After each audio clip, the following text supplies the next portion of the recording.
Aujourd'hui, quels sont les besoins en entreprise? Quels sont, je dirais, les métiers qui sont les plus recherchés dans le domaine de la supply? Allez, Bon, moi, je vais évidemment parler au nom des prestataires. Xavier parlera probablement plus du compte propre. Moi, je vais parler entre guillemets de ce qu'on appelle le compte d'autrui. La réponse, elle est immédiate, elle est très simple. On a besoin de tout le monde dans tous les secteurs. Alors, tout le monde parle de la pénurie de conducteurs, mais il y a aussi la pénurie dans les entrepôts. On n'arrive pas à recruter. Cette pénurie de candidats touche tous les échelons, toutes les qualifications, tous les métiers. Il nous manque Alors on déploie tous les efforts possibles et imaginables pour attirer des candidats avec l'aide de Pôle emploi, etc., etc. Mais les résultats sont assez décevants. Si on prend les deux grands secteurs, on parle tous vos transporteurs vous parlent de pénurie de conducteurs. Il y a une désaffection pour ces métiers en matière de conduite de poids lourds. C'est essentiellement l'itinérance qu'implique ce métier qui rebute les gens. Quand on parle de travail dans les entrepôts, c'est plus le rapport au temps qu'à l'espace, c'est la disponibilité, mais on n'est pas les seuls. La restauration, l'aide à la personne, tous ces gens-là connaissent les mêmes difficultés de recrutement et il y a un effort colossal à faire d'amélioration des conditions d'emploi et puis aussi de redorer le blason d'une profession logistique qui en a largement besoin. Voilà, donc on a besoin de tout le monde et tout de suite. Oui, on entend dire souvent la supply chain, ça ne fait pas rêver les jeunes. Nathalie, vous qui en voyez beaucoup des jeunes. Alors, ça dépend quel jeune, à quel niveau. Parce qu'en fait, je pense que ce qui a été dit aujourd'hui montre qu'on a des métiers extrêmement variés qui vont démarrer, pour certains, au niveau du CAP, voire en dessous, qui vont arriver après sur des DUT, Bac+2, des licences pro, et puis après des masters, et puis on va jusqu'au doctorat. Et donc, sur ce panel-là, il y a des métiers très différents. On l'a dit tout à l'heure, pénibles pour certains, exaltants pour d'autres. La question, c'est de trouver les bonnes personnes pour les bons emplois.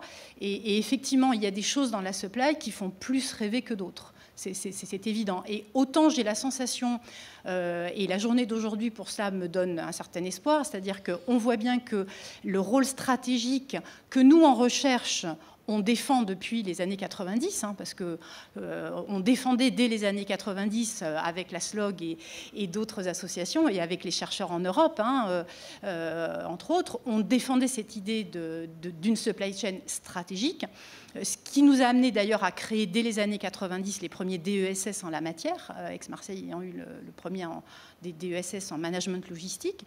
Et on voit bien que les talents de ces niveaux-là, ça nous fait rêver parce qu'aujourd'hui, 20 ans plus tard, oui, dans les entreprises, on reconnaît le caractère éminemment stratégique et il y a des défis incroyables à relever. Et je pense que pour des jeunes qui ont envie, c'est fantastique à ce niveau-là. Après, c'est vrai que dans les métiers plus opérationnels, le travail reste pénible et en plus, il est encore plus contrôlé, encore plus encadré, avec des technologies qui sont parfois un peu invasives. Ça ne fait plus rêver, effectivement. Oui. Sébastien Perdron, c'est vous, comment vous observez cette tendance-là? Alors peut-être une évolution sur les fonctions managériales, j'allais dire, et puis un petit peu moins sur les fonctions plus opérationnelles. Alors, je rebondis sur ce que vous disiez sur les métiers opérationnels. C'est un peu paradoxal, c'est-à-dire que par rapport à ce qu'on observe, sachant qu'on va parler de profil cadre uniquement, c'est ce sur quoi on intervient, en fait, le poste qui finalement est le plus impacté par les transformations de la supply, c'est certainement le poste sur site, le poste en exploitation. Je parle des postes de Rex, d'Ex, directeur de site. Bon, il n'y a pas si longtemps finalement, c'était un poste qui était circonscrit à la gestion des équipes, à la gestion des IRP. Aujourd'hui, c'est plus du tout le même job. On veut des responsables d'exploitation, des directeurs qui pensent, qui réorganisent, qui vont conduire des projets, qui vont également travailler sur des démarches, la mise en place de démarches d'amélioration continue. J'ai envie de dire schématiquement, un peu trivialement, il faut qu'il soit bon absolument partout. Donc c'est, je dirais, le poste qui finalement, et là je vous rejoins, qui a le plus de désaffection de la part des jeunes et moins jeunes d'ailleurs, alors que c'est finalement peut-être le poste le plus enrichissant, le plus stimulant, et c'est effectivement devenu un tremplin. Et si on aborde la question des postes pénuriques, moi je le mettrais dans le top 3, enfin, dès lors que vous recherchez des responsables d'exploitation, enfin tout profil en exploitation à potentiel, on est vraiment sur... Enfin, c'est une gageure. Ce sont des recherches qui sont extrêmement compliquées. Ouais. Didier Granget, c'est ce que vous remarquez aussi? Je dirais qu'on a des besoins un peu partout. Le problème à l'heure actuelle, c'est qu'on n'est pas les seuls à chercher du monde, et donc du coup, le marché est assez tendu. C'est pas qu'on n'a pas de candidats, c'est qu'on n'a pas toujours les candidats qu'on veut avoir, et du coup, on se laisse aussi du temps sur le recrutement. Les recrutements s'allongent. Alors, il y a des fonctions qui sont notoirement en sous-effectif en France. Vous parliez des chauffeurs, je rajouterais les douaniers. C'est des métiers où on trouve personne en ce moment. On a laissé partir des classes d'âge en retraite et on les a pas remplacés. Donc le temps que les écoles refournissent, on a un petit trou. Bon, après, elles vont fournir trop et puis on aura trop de monde. Mais pour l'instant, c'est plutôt la pénurie. On cherche maintenant de manière un peu plus large. On souffre un peu sur toutes les fonctions qui sont qualifiées. Et avec une forte tendance maintenant de plus en plus vers la méthode logistique, l'ingénierie logistique. Ça, c'est vraiment une tendance lourde. Je rajouterais les fonctions internationales, parce qu'il n'y a pas de supply chain aujourd'hui sans vision internationale. Et ça, il faut vraiment le souligner. Les jeunes ne sont pas toujours prêts à ça. Et puis l'IT. C'est pas la supply chain, mais aujourd'hui, c'est une des zones de tension. Xavier, alors... J'allais dire en tant que directeur supply de Rexel, mais aussi en tant qu'intervenant, un des principaux responsables de l'association depuis des années. Je crois que les métiers ont changé. Alors, je pense qu'il y a besoin d'expertise. Moi, je pense qu'il y a des métiers, alors je confirme, partout dans les pays d'Europe où je vais, il y a pénurie de responsables d'exploitation. Ce n'est pas que français, ça n'attire pas, que ce soit en Suède, en Norvège ou en Espagne. Difficulté. Ensuite, il y a le métier d'approvisionnement, qui est un métier qui était mal identifié. On a du mal à trouver quelqu'un qui soit pas trop simplement manipulateur de système, mais qui soit aussi gardien du service et passionné de service. Donc là, c'est toujours difficile. Parfois, on embauche des super ingénieurs et tout, mais on ne va pas pouvoir les garder. Donc il faut donc rendre nos métiers intéressants. Et pour les rendre intéressants, il faut les faire vivre cette transversalité. Il faut qu'un responsable d'exploitation rencontre des clients. Il communique avec des fournisseurs. Il participe à des réunions. Il faut moderniser aussi et arrêter de les considérer comme uniquement des sous-officiers à l'ancienne. Et donc, il faut vraiment leur donner une vision, et c'est comme ça qu'on arrivera à les attirer. Alors, c'est vrai que la promotion interne est souvent bonne, mais avec des limites. Il faut qu'aussi il y ait des passerelles pour vraiment leur donner. Mais on a besoin quand même d'expertise. Dieu merci, les écoles forment quand même beaucoup mieux qu'avant. On ne prend pas simplement quelqu'un sur son savoir-être, mais on lui demande quand même beaucoup plus de savoir-faire. La PIC, c'est ici et tout ça. Il y a heureusement beaucoup plus de cursus et un corpus beaucoup plus sérieux qu'auparavant. Par contre, le métier est devenu plus exigeant, plus expert, puisqu'on leur demande beaucoup plus cette dimension de service. Avant, je gérais mon transport. Maintenant, j'ai besoin de savoir mes créneaux horaires sont-ils respectés, la fin de ma journée, tout ça. Donc, le répartiteur de transport, il a un rôle beaucoup plus important qu'auparavant. Et ça, c'est pas toujours naturel de trouver des gens qui ont cette passion du service.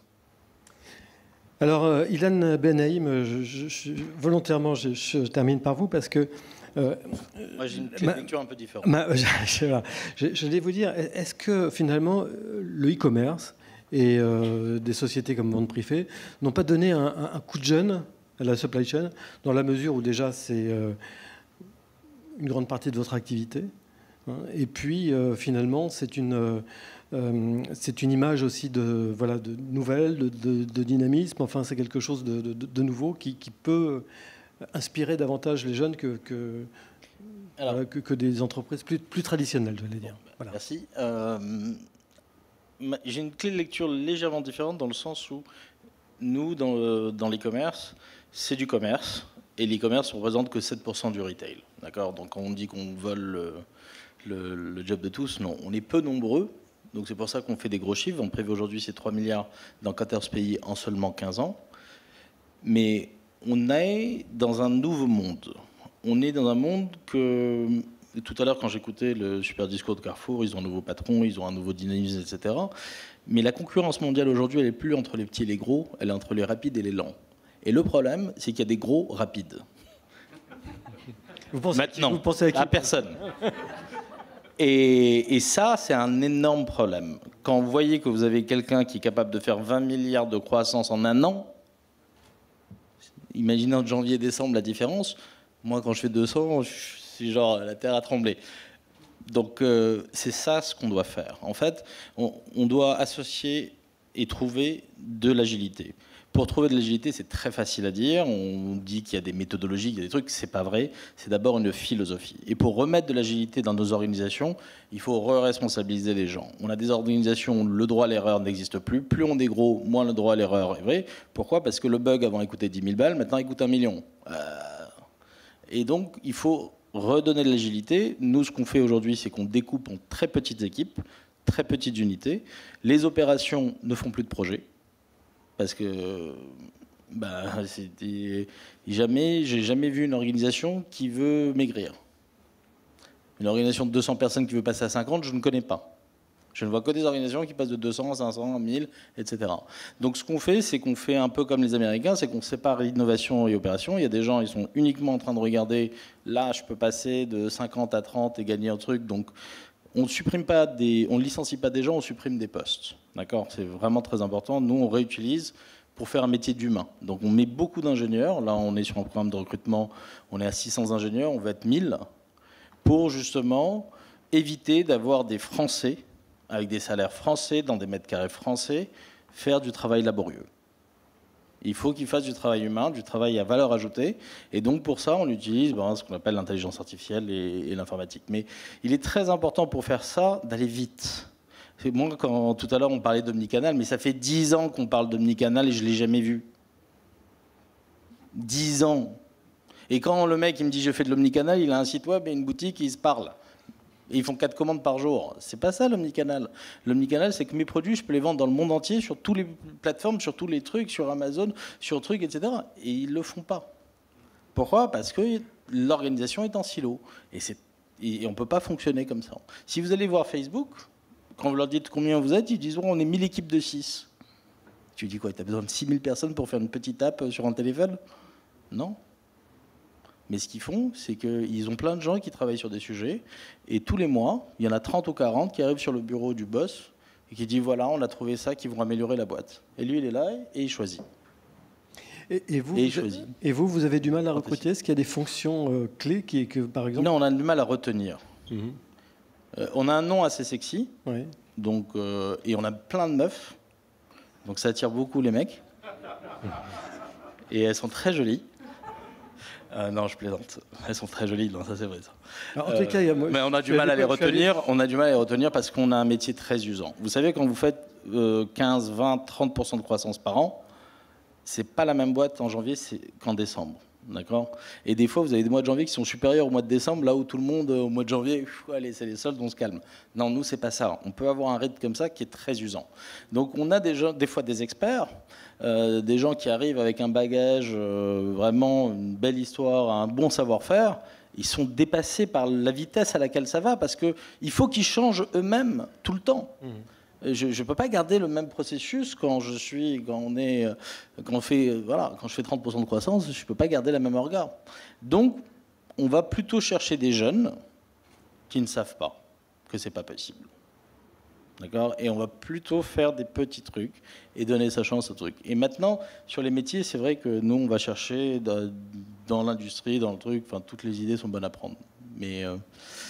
faire bouger nos organisations, c'est notre défi permanent. Et moi, j'aime bien les Américains qui disent que si tu veux croître vite, ne cherche pas le relais de croissance, regarde tes freins.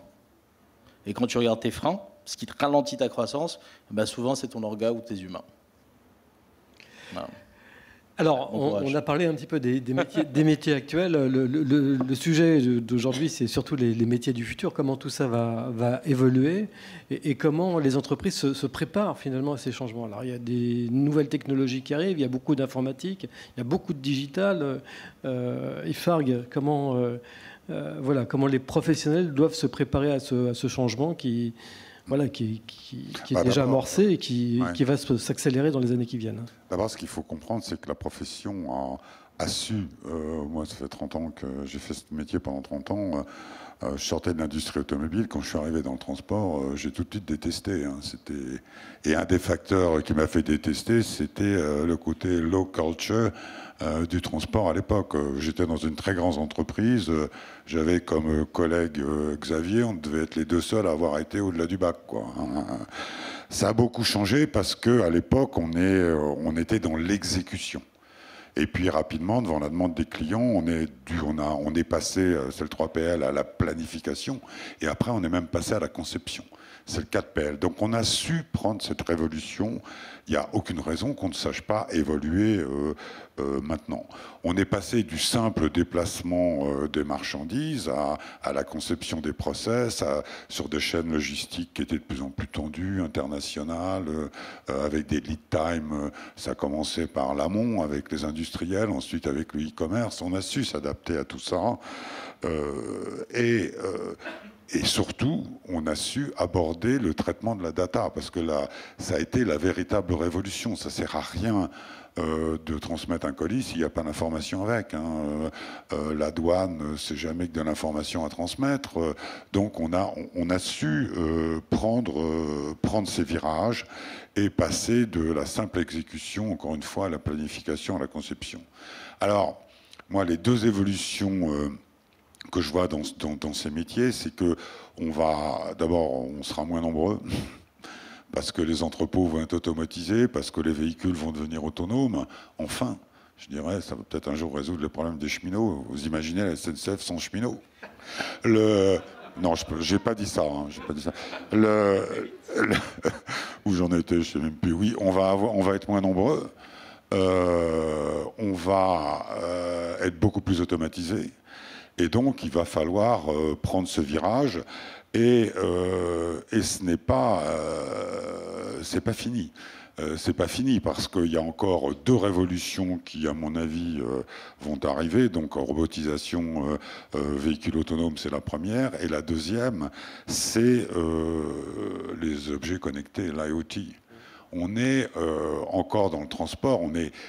Ce qui est intéressant, c'est pour ça que j'aime bien travailler avec la SLOC, c'est que dans le transport pur, dans le déplacement, on est quand même resté un peu mérovingien, il faut le dire, par rapport à la technicité que vous savez déployer dans la logistique à l'intérieur des entreprises. Le transport est resté en retard. Avec l'IoT, ça va changer.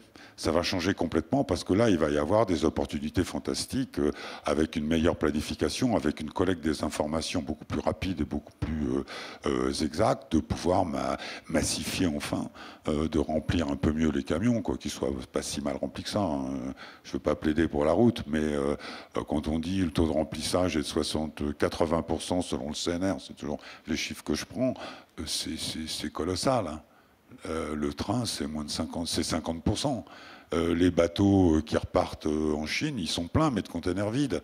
Il y a un taux de 50%. Enfin bon, peu importe. Mais cette révolution-là, il va falloir l'aborder. Et donc, il va falloir que les profils évoluent. Non pas que nous les concevrons, ces outils. Personne dans une entreprise de transport digne de ce nom chez un prestataire logistique ne va s'amuser à écrire sa blockchain et à recruter des gens spécialistes en cryptographie asymétrique. Même le nom, j'y comprends rien, quoi. Non, on va être obligé d'utiliser de plus en plus des outils sophistiqués, comme on l'a fait ces 30 dernières années, mais là, ça va s'accélérer.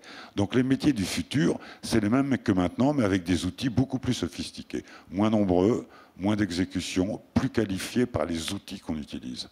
Et j'ai aucune angoisse là-dessus. On saura prendre ce virage. Parce qu'on a le sens du client et qu'il faudra le servir. Oui. Chez Michael Page, vous sentez poindre des nouveaux besoins comme ça, liés aux nouvelles technologies? En supply, hein. C'est un peu la question à 1000 €, voire plus.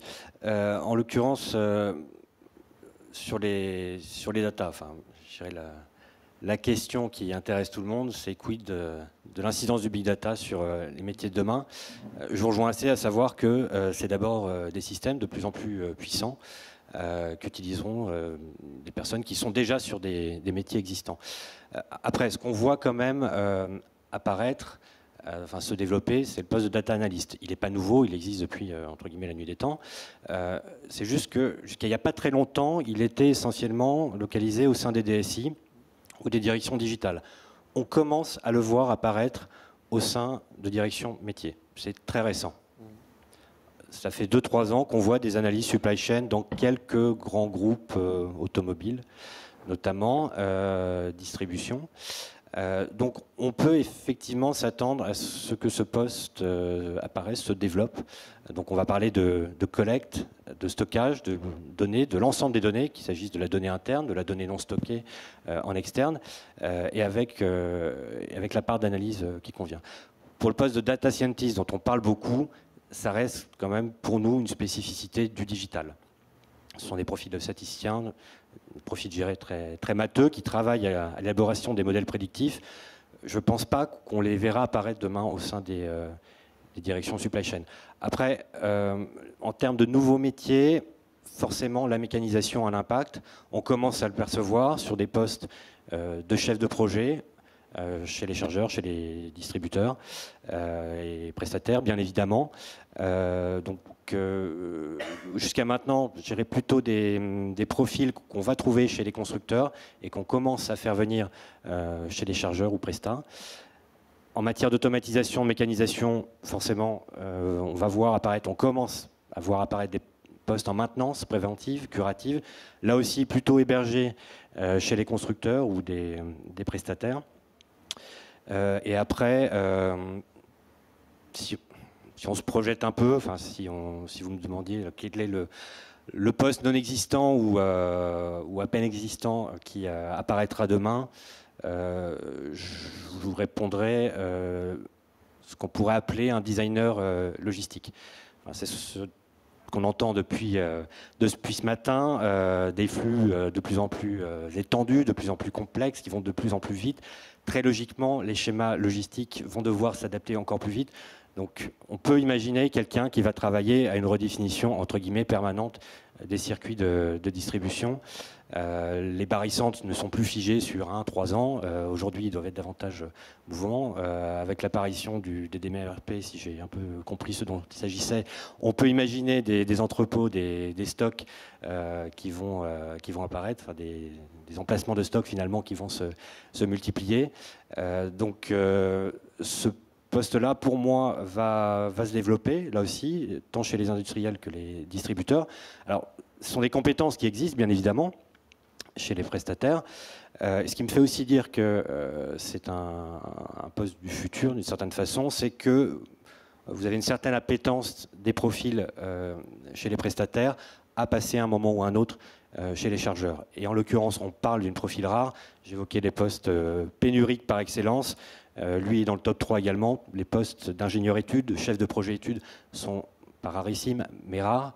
Et donc, voilà, on peut s'attendre à ce que ces candidats glissent de la presta vers le chargeur ou l'industriel. Et un complément d'information, c'est très bien de se projeter, c'est très bien d'imaginer un peu les postes de demain. Ce qui est très intéressant également de regarder, c'est la tendance de fond de certains postes. En clair, quelle est la croissance de la demande sur certains postes. J'en vois 3 en particulier, sur un horizon qu'on a limité en l'occurrence à 7 ans. Les postes de chef de projet sont multipliés par 4. Les postes en lean management, en amélioration continue, en excellence opérationnelle, multipliés par 4 également. Alors, c'était anecdotique il n'y a pas si longtemps. Aujourd'hui, les chefs de projet représentent plus de 15% des postes que nous traitons. Bien évidemment, avec tous les changements à mettre en œuvre, on peut supposer qu'ils sont les premiers concernés, les premiers impactés. Et le dernier, qui est encore anecdotique, mais quand même qui apparaît de plus en plus, ce sont les postes en achat, spécifiquement achat, logistique, transport. Et je mettrai ça en parallèle également avec les postes qu'on appelle aujourd'hui de coordinateur logistique, en clair, management de la prestation logistique. Pilote de drone, non. Pardon ? Pilote de drone, non. C'est certainement demain. C'est ce que je raconte à mes enfants, mais je ne les ai pas encore vus en fait. Xavier ? Je crois à l'automatisation. Donc c'est vrai que l'automatisation va créer des nouveaux postes, va rendre aussi les équipes beaucoup plus homogènes, moins hiérarchiques autour d'un automate. Les fonctions sont beaucoup moins... il y avait des caristes, des piqueurs, et tout ça. Il y a de plus en plus des opérateurs. Le chef d'équipe est un opérateur plus expert. Nos opérateurs sont aussi la génération qui arrive complètement geek et tout. Donc, ils réclament l'intelligence, ils vont demander une ergonomie du poste de travail et tout. Ce qu'on voit dans les pays nordiques nous arrive bientôt. On va travailler plus intelligemment et plus en équipe. Donc, je pense que même les atmosphères d'entrepôt qui étaient... un peu vieux jeu, vont commencer à être beaucoup plus sympathiques aussi là-dessus. Parce que on va travailler. Les gens d'appro vont plus être complètement déconnectés des gens des flux physiques. Ils vont de plus en plus aussi avoir des interactions puisqu'ils vont piloter la réception, l'annonce des camions, la relation avec les fournisseurs. Donc il y a une interaction dans les rôles logistiques qui va être beaucoup plus sympathique, je pense, et avec des gens qui vont passer d'un poste à l'autre. Monsieur Angers ? Alors, pour répondre à la question, peut-être je vais vous parler du secteur dans lequel je travaille. OEM Services, c'est une société qui est fondée par des gros équipementiers aéronautiques et nous faisons du support et du service entre l'équipementier aéronautique et la compagnie aérienne. Ce qui arrive au secteur aérien aujourd'hui, c'est les nouveaux avions stockent des millions de données, là où il y a 15 ans, ils stockaient que des milliers de données. Ça va changer considérablement notre secteur dans les 20 ans à venir. On voit, il y a une grosse vague là, en ce moment qu'on est en train de tous se prendre sur l'utilisation de ces données et la mise en place de nouveaux concepts de maintenance. Appelons ça maintenance prédictive, même si, à mon sens, ça ne sera qu'une partie émergée de l'iceberg. C'est plutôt tous des programmes de gestion de vie des avions qui vont complètement évoluer. Et derrière, la supply chain va complètement changer. On ne sera plus en train de gérer, mettre des stocks partout qui coûtent des millions de dollars. On saura quand il faut livrer une pièce. Donc ça sera une grosse révolution dans notre secteur. Si tout se passe bien. Et en combien de temps, je ne le sais pas encore, parce qu'il y a beaucoup de marketing du changement avant le changement. Donc on va aussi attendre un peu qu'il arrive. Mais en tout cas, nous, on est en plein sur cette problématique. Alors en termes de métiers, évidemment, les métiers de la supply chain, tout ce qui est pilotage des stocks, en plus on parle de grosses valeurs, vont considérablement évoluer. Donc on va devoir aussi réorienter nos systèmes de gestion des stocks, leur positionnement dans le monde, la gestion des escales, etc. L'automatisation, la connexion plus importante avec nos clients va aussi supprimer des tâches pas très valorisantes de ressaisie de commandes, de suivi des claims, etc., qui ne sont pas forcément exceptionnelles pour valoriser du personnel. Du coup, il y aura un impact sur la quantité d'emplois, très probablement, et en plus encore pour nous, parce qu'on n'est pas on n'a que 200 personnes, un impact sur la qualité du service à produire. Mais pour produire plus de qualité pour un opérateur, parce qu'il fera moins de tâches idiotes, donc il aura de la CPU disponible pour pouvoir faire des tâches plus intelligentes et rendre du service, c'est une belle conduite du changement. Parce que même des bacs plus 5, on parlait des talents, c'est bien de recruter des talents, mais il ne faut pas les perdre. Alors, perdre une personne qui s'en va, c'est une chose, mais perdre son talent tout en la gardant, c'est encore pire. Et c'est un peu les entreprises qui sont responsables parfois. C'est-à-dire qu'elles mettent les gens dans une routine où finalement le talent ne s'exprime plus. Donc ça veut dire qu'il va falloir aussi réveiller les talents. C'est pas seulement aller les chercher à l'extérieur, mais prendre les gens qu'on a et puis les conduire vers ce nouveau monde. Est-ce que la blockchain, ça fait partie des sujets de réflexion que vous avez en ce moment ? Oui. Oui, sachant qu'une blockchain, ça ne se fait pas à deux. Et c'est ça la problématique de notre secteur, c'est qui va tirer le premier pour définir le standard. Voilà. Ok. Toutes ces technologies vont très vite. Comment les organismes de formation, Nathalie, se forment, j'allais dire, à ces technologies? Comment les formateurs, les enseignants se mettent à jour à fur et à mesure? Alors, avant peut-être de répondre à cette question, je pense qu'on a oublié un certain nombre de dimensions aujourd'hui Il y a des choses dont j'ai pas beaucoup entendu parler, et pourtant c'était en filigrane, mais ça n'a pas été tellement dit en fait. Parce qu'on a vu que les chaînes étaient mondiales, mais j'ai pas entendu parler de la multiculturalité dans les équipes. Or, on a des talents qui sont mondiaux aujourd'hui. Les groupes sont internationaux, les supply chains sont mondiales, et on a à communiquer avec des gens de cultures extrêmement différentes, d'histoires très différentes, avec des visions du temps extrêmement différentes. Donc quand on parle de temps réel, le temps réel, ce n'est pas le même temps selon les continents, et la perception qu'on a du temps n'est pas la même. Et là, au niveau on parlait de management d'équipe, il y a un vrai défi, me semble-t-il, qui n'a pas été évoqué. Il y a un autre défi que j'ai assez peu entendu, même si on a évoqué le développement durable un petit peu ce matin, c'est tout le sujet de l'économie de la fonctionnalité. Ça a été un petit peu évoqué avec l'évolution de la maintenance. Et aujourd'hui, est-ce qu'on va encore acheter des automobiles? Est-ce qu'on va encore acheter? Ou est-ce qu'on va louer? Ou est-ce qu'on va partager? On a un petit peu parlé de sharing economy ce matin aussi. Est-ce que les nouvelles générations vont être des acheteurs de produits ou des acheteurs de services? Et ça change considérablement la logistique, et ça change considérablement le métier, parce qu'au lieu de fabriquer des produits, effectivement, on va devenir tous des mainteniciens peut-être demain. Et du coup, beaucoup plus des logistiques de soutien, un peu comme dans l'armée, hein, comme ça a été évoqué par notre général ce matin. Voilà. Donc là aussi, en fait, il y a des révolutions en marche. De la même manière que dans la logistique, on parle beaucoup des prestataires, mais nous allons être demain tous des prestataires avec la crowd logistics, par exemple. Donc il y a tout un tas de révolutions qui se préparent, peut-être plus silencieuses que la blockchain dont tout le monde parle. Alors ça, évidemment, mais je pense qu'il y a des lames de fond. Alors on parlait des millennials, c'est des consommateurs qui ont une autre vision de la possession, une autre vision de la consommation. Et là, derrière, c'est des métiers totalement nouveaux, avec aussi, on a peu parlé d'économie circulaire, on a peu parlé de reverse, mais il y a tout un tas de métiers autour du recyclage, autour de la réutilisation, autour de la deuxième vie des produits, de la requalification d'un certain nombre de produits, avec des circuits qui, mondialement, amènent en fait à faire vivre les produits plus longtemps. Et ça, c'est des logistiques à inventer. Donc je dirais que ce que je trouve un petit peu dommage, c'est qu'on est resté finalement sur une vision logistique ou supply chain un petit peu traditionnelle, alors qu'en fait, il y a des horizons de logistique totalement innovantes qui s'ouvrent à nous, qui s'ouvrent à des professionnels. Et je pense que les jeunes, c'est cette logistique-là dont ils ont envie. C'est-à-dire que j'ai la sensation, en tout cas pour côtoyer beaucoup d'étudiants, parce que dans notre université, grosso modo, on voit passer chaque année dans nos formations du Bac+2 au Bac+8, quelques 650, on a estimé 650 étudiants par an. Bon, c'est beaucoup de jeunes avec lesquels on échange. On sent qu'effectivement, ce qui les fait rêver, c'est beaucoup plus une logistique de l'humanitaire, une logistique du solidaire, une logistique...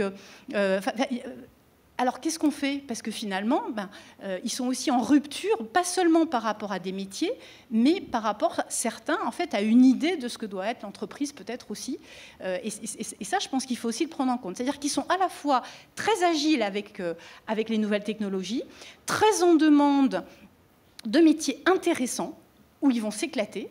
Et effectivement, il ne faut pas étouffer les talents, il faut qu'ils puissent se révéler, sinon ils s'en vont, parce qu'effectivement, si on ne les amuse pas, si on les entretient pas dans leur dynamique, et si on ne les alimente pas, eh bien, ils s'en vont. Voilà. Et puis à côté de ça, il faut aussi les attirer vers des métiers plus classiques, où ils vont pouvoir exprimer une certaine créativité, et ça, ce n'est pas évident à manager.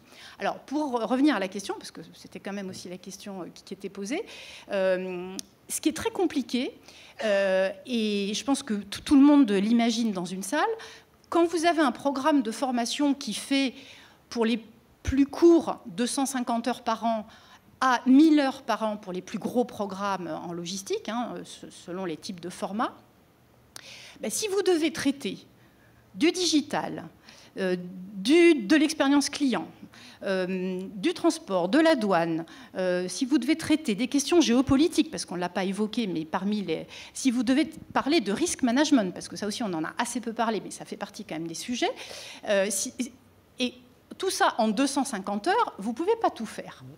Ce qui veut dire qu'aujourd'hui, on a dans le panel des offres de formation, que ce soit dans des écoles d'ingénieurs, dans des écoles de commerce ou à l'université, eh bien, on a en fait une différenciation des formations, avec des formations qui vont s'orienter plutôt effectivement vers le e-commerce, le digital, des formations qui vont s'orienter plutôt sur des choses, prestations de services, logistique, transport plus classiques, des choses qui vont aller plutôt vers l'industriel. Donc la difficulté, c'est d'aller aussi vers les outils qui vont correspondre aux spécialisations que ces différents programmes vont adopter. Puisqu'on ne peut pas tout traiter dans une formation. Donc, c'est des choix, et ça veut dire se former comme tout le monde, parce qu'il n'y a pas de raison, les formateurs se forment, sinon, évidemment, on n'évolue pas. Donc, oui, c'est s'approprier ces nouveaux outils, c'est s'approprier aussi des nouvelles pédagogies. On parlait tout à l'heure de proof of concept, de apprendre à l'erreur. Le système pédagogique français n'est pas très bon pour donner envie de rater. Hein. Donc, il faut réapprendre aux étudiants à se tromper, à essayer, à ne pas y arriver. Il faut les mettre en mode projet, parce que là aussi, ça fait partie des règles du jeu. Il faut les faire jouer. Enfin voilà, il faut repenser complètement la pédagogie. Ça, c'est évident. Et donc, on y travaille tous les jours. Alors, pour rester sur le chapitre de la formation, on en parlait au téléphone. La recherche en supply chain en France est relativement pauvre. Comment ça s'explique et comment on pourrait faire pour changer ce phénomène ? On a combien d'heures là pour traiter le sujet ? Non, alors je vais faire assez simple. Encore une fois, je vais rejoindre aussi ce qui a été dit. Dans des disciplines académiques, je prends les sciences de gestion, puisque moi je suis en logistique, mais plutôt dans le volet sciences de gestion, même si j'ai une formation d'ingénieur. Qu'est-ce qui va faire finalement briller les yeux des étudiants qui veulent faire de la recherche? Ce sera peut-être plutôt la finance, ce sera peut-être plutôt le marketing. Et c'est vrai que pendant longtemps, la logistique, ça n'a pas fait rêver les jeunes apprentis chercheurs. Bon, malheureusement, alors que c'est passionnant, évidemment, quand on y est, c'est passionnant, mais il faut y rentrer. Donc, c'est pas évident. C'est vrai qu'aujourd'hui, on est plusieurs à être un petit peu inquiets sur la population d'enseignants-chercheurs dans le domaine de la logistique et du supply chain management. Donc, on essaie d'attirer les talents, mais c'est vrai que quand on regarde les effectifs, eh bien, là aussi, il y a une forme de pénurie, ce qui veut dire qu'il y a beaucoup de formations où les formateurs ne sont pas des spécialistes du domaine, ce qui est un problème. Alors, il y a aussi un autre phénomène, c'est que le terme même supply chain n'est pas un terme très répandu, enfin très populaire. Quand on parle de supply, c'est pas adopté par le grand public.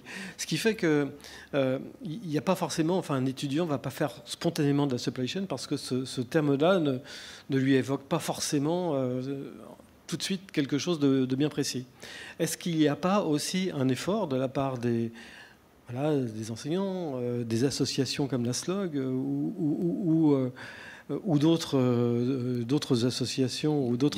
Il y a la journée européenne, hein, ça fait Jean-Michel, ça doit faire la 3e année. Oui, ça c'est une initiative. Hein. Pour la première fois, les entrepôts de France s'ouvrent, grâce à l'initiative allemande aussi, mais s'ouvre et fait venir la population. C'était quelque chose d'assez simple, mais qui n'était pas fait. Hein. Donc, je ne sais pas, c'est encore à faire. La plupart des écoles d'ingénieurs, maintenant, ont un cursus supply chain.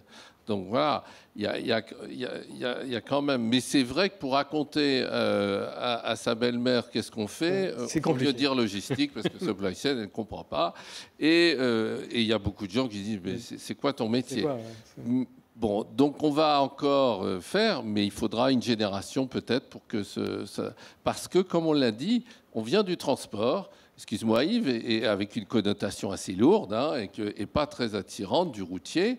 Et donc, voilà, il faut se démarquer de cela pour donner. Et ceux qui démarrent comme le e-commerce de zéro, ils ont de la chance parce qu'ils démarrent beaucoup plus frais et avec tout de suite tous les bons concepts. Ils n'ont pas à gérer l'historique. Juste un petit mot sur la formation. En fait, nous, ce qu'on voit, c'est qu'il y a un décalage total sur nos besoins versus les formations qu'ils ont reçues. C'est-à-dire qu'ils ont 10 ans de retard. Et je comprends, parce que le système éducatif, aujourd'hui, il a 10 ans de retard, 15 ans de retard. Et donc, aujourd'hui, on se tourne beaucoup par des formations internes sur ce qu'on appelle le problem-based learning. D'accord ? Donc on va mettre des gens face à un problème et eux-mêmes, ils vont aller chercher le savoir pour résoudre le problème. Okay, je ne sais pas si vous avez suivi l'école 42 de Xavier Niel et tout. À la base, c'était un prof qui n'avait pas le temps de finir ses cours. Il leur a dit, bah, vous savez quoi, vous allez faites-moi une calculatrice en langage C qui compte jusqu'à 12 milliards. Et les étudiants ont dit, mais je suis venu pour apprendre à coder. Et ils ont dit, bah, qu'est-ce que tu as appris ? Bah, j'ai appris que je ne connais pas le langage C. Ok, il y a un prof là-bas, va le voir. Ah, bah, comment on fait une calculatrice ? Bah, va voir le prof de maths, etc., etc. Et donc, ça fabrique des jeunes. Non pas des jeunes, nous ce qu'on cherche, c'est des gens qui font de la transformation. C'est parce que si tu veux changer, c'est pas comme dans les années 60 où j'apprenais à faire un pont, des routes et machin, et je copie-colle. Là, les problèmes de demain, on ne les connaît pas. Il faudra avoir des jeunes qui sont capables de résoudre des problèmes qui n'existent pas encore. Sinon, on est bloqué. Et c'est ça qui nous bloque aujourd'hui, c'est qu'on se retrouve avec des managers qui ne savent pas faire. Et ils ne savent pas comment faire, ils ont pas appris la recette. Et nous, on leur dit, mais elle n'existe peut-être pas. Et il n'y a pas une solution, il y a peut-être des solutions. Donc, faites des erreurs, remettre un peu le droit à l'erreur, et d'avancer. Voilà. Donc, on travaille en interne. Moi, je voudrais juste ajouter que, comme je l'ai dit tout à l'heure, nos métiers ont complètement évolué. Je l'ai dit, de l'exécution, planification, conception, qu'on a su intégrer des ingénieurs de méthode qui sortaient, etc., etc. Mais c'est pas. Moi, j'ai aucune inquiétude sur la capacité des gens que l'on emploie à acquérir des nouvelles techniques. Et je pense que l'éducation nationale est pas si mal faite que ça, bien qu'on ait bien essayé en 68 d'y mettre un terme. Mais ça, je ne vais pas raconter ma guerre. Moi, ce qui a été le plus dur à faire admettre aux populations dans ces dernières années, c'est le sens du client et ça c'est de la formation interne, c'est vraiment au sens de l'entreprise. Faire comprendre à des gens que en e-commerce, le consommateur doit avoir son produit le lendemain ou dans les 12 heures, etc. Ça a été extrêmement difficile de faire comprendre à des gens qui faisaient du transport, qui faisaient de la douane, qui géraient des entrepôts, l'urgence et la prégnance des besoins du client et qu'on est là pour les satisfaire. On se moque du camion, c'est le client qui compte, quoi. Et ça a été une révolution culturelle énorme. Et c'est pas une question de technique acquise, c'est vraiment une question d'esprit et de comprendre qu'on est un métier de service et qu'on a à satisfaire un client. Ça, c'était très dur dans le transport et dans la logistique en général. Merci. Il nous reste quelques minutes. Si vous avez des questions, c'est le moment. Merci beaucoup pour toutes vos interventions, mais moi, je trouve qu'il y a une grosse incohérence dans tout ce qu'on a entendu. D'un côté, on dit on veut des jeunes qui résolvent des problèmes qu'on ne connaît pas. Et de l'autre côté, on dit l'intelligence artificielle, ça va tout résoudre. Alors... Non, c'est pas vrai. Ah ben... fallait bien que quelqu'un mette les pieds dans le plat, non, Jean-Michel ? Non, mais je pense que c'est très intéressant parce que ça va remettre l'intelligence artificielle à sa place. Et que ça ne soit pas un rêve où, effectivement, comme je le disais, ça va résoudre tous les problèmes. Et on résoudra les problèmes par les hommes et non pas par des algorithmes. Enfin, c'est mon intime conviction. Si je peux me permettre, je pense que ce qui est important, c'est d'apprendre à bien poser les problèmes, plus qu'à apprendre à les résoudre. Parce que finalement, je rejoins tout à fait ce qui a été dit, il y a des problèmes qu'on n'imagine même pas, qu'on ne connaît pas, et les problèmes de demain, les prédire, on n'a pas la boule de cristal. Donc, apprendre à bien poser les problèmes, ça me paraît extrêmement important. Et c'est là où il faut arrêter dans les méthodes pédagogiques à avoir toujours les mêmes problèmes et d'être en mode routinier pour résoudre toujours les mêmes exercices avec les mêmes méthodes. Le bachotage, c'est un truc, c'est nul, ça ne marche plus. Donc il faut trouver d'autres formes de pédagogie, d'autres formes d'enseignement et d'autres matières aussi. Moi, je revendique la systémique comme étant une des matières phares en logistique, parce qu'effectivement, ça apprend à connecter des choses extrêmement complexes, à voir que finalement, il y a plein d'émergences, et donc, effectivement, tout n'est pas prévisible, ce qui a été dit ce matin aussi, hein. Je rejoins tout à fait ce propos-là, et donc la question, c'est bien poser le problème, et puis après, on trouvera la solution, et puis on se trompera un petit peu, mais on finira par trouver. Voilà. Oui, sur l'intelligence artificielle, en fait, pour être précis, il y en a deux. Il y a ce qu'on appelle la faible et la forte. La faible, en fait, c'est juste des algorithmes qui existent depuis les années 70, mais faits avec des serveurs qui vont 1 million de fois plus vite. Et l'intelligence artificielle forte, c'est Terminator et ça n'arrivera jamais. D'accord ? Aujourd'hui, il est clair que le plus gros problème de l'intelligence artificielle, c'est un problème éthique.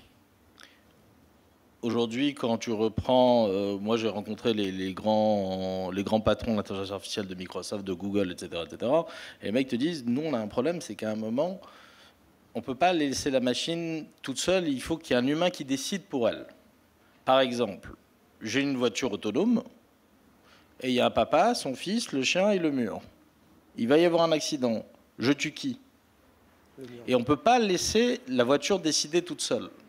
Et donc, il y a un comité d'éthique qui a décidé que ce sera le chien. Et on a codé The Dog. Et il faut décider. Et il faut qu'il y ait un humain. Donc aujourd'hui, vraiment, l'intelligence artificielle, ça ouvre des perspectives merveilleuses parce que ça va nous améliorer. Voilà. On va devenir meilleur qu'avant. Moi, je dis toujours que la plus grosse révolution qu'on a eue, c'est pas Internet, c'est vraiment en 2007 l'avènement du mobile. Avec le mobile, j'ai accès à l'intelligence partout. Moi, mes gamins, enfin, ils sont moins cons qu'avant, évidemment, que nous, on l'était, parce qu'ils ont accès tout de suite. Ils ont une question, hop, ils ont la réponse directe. Moi, avant, je m'engueulais avec mon père pendant les dîners familiaux. Maintenant, tiens, j'ai cherché sur Google, tais-toi, machin. Donc, on est rentré dans l'instantanéité de ça, et ça a complètement bouleversé. Pourquoi la supply chain est devenue truc ? Parce que le client... Aujourd'hui, c'est plus le roi, c'est le maître de l'univers. Et il n'a plus besoin d'être loqué, quand on disait location, location, location pour le truc. Non, maintenant, il sait que là-bas, il y en a un moins cher. Et son porte-monnaie, il est toujours pareil. Donc, il a le pouvoir. Et nous, sur Internet, encore pire, c'est que nous, on expédie 250 000 colis par jour, mais le mec, il a commandé pour ce qu'il est seul. Et je peux pas lui dire, non, désolé, tu te rends compte, c'est un peu compliqué quand même, 249 000 autres et ça s'est bien passé. Il peut pas comprendre. Il pense qu'il est seul à avoir commandé. Et tu lui dis, bah, il y a un petit problème de retard. Quel retard ? Et c'est ça qui est compliqué. Et donc aujourd'hui, la supply chain, tout ça, c'est comment servir au mieux le client. Et aujourd'hui, on s'est rendu compte que, bon, alors il y a Amazon qui a détecté une loi qui est plus tu livres vite, plus le mec rachète. Donc tu le drogues en fait. Donc ça c'est eux qui insistent pour te livrer vite. Hein. Toi en fait t'en as pas besoin. Hein, mais ils sont très très forts. Mais surtout ce qu'on voit c'est que la personne a un vrai problème aujourd'hui avec la livraison à domicile, c'est qu'on lui livre alors qu'elle n'est pas là. Et elle paye cher. Et à la fin, elle va le prendre à la poste qui est un relais colis. Donc elle dit je préfère aller en relais colis. Mais en relais colis, chercher une robe dans un bar à tabac qui pue, c'est pas top. Donc, on a un problème aujourd'hui de satisfaction du consommateur sur le dernier kilomètre. Soit livre-moi la nuit, soit avoir des boîtes où tu me livres quand je ne suis pas là. Mais on a un vrai problème. Et c'est ça qu'il va falloir penser, je pense, dans le futur. Et aujourd'hui, pourquoi est-ce qu'on parle beaucoup de logistique automatisée ? Parce qu'on se rapproche des villes. Et le mètre carré est de plus en plus cher. C'est pas la plaine de l'Ain, hein, c'est Paris. Et après, les gens, ils veulent pas bosser dans ton truc. Donc tu fais des machines automatisées, robotisées, parce que tu te rapproches des villes et parce que tu as moins de mètres carrés et tu peux mettre moins de monde. Il y a surtout ce phénomène-là. On se rapproche. Bien, je vois le timing là qui clignote, ce qui veut dire que le temps imparti est écoulé. En tous les cas, un grand merci pour votre éclairage.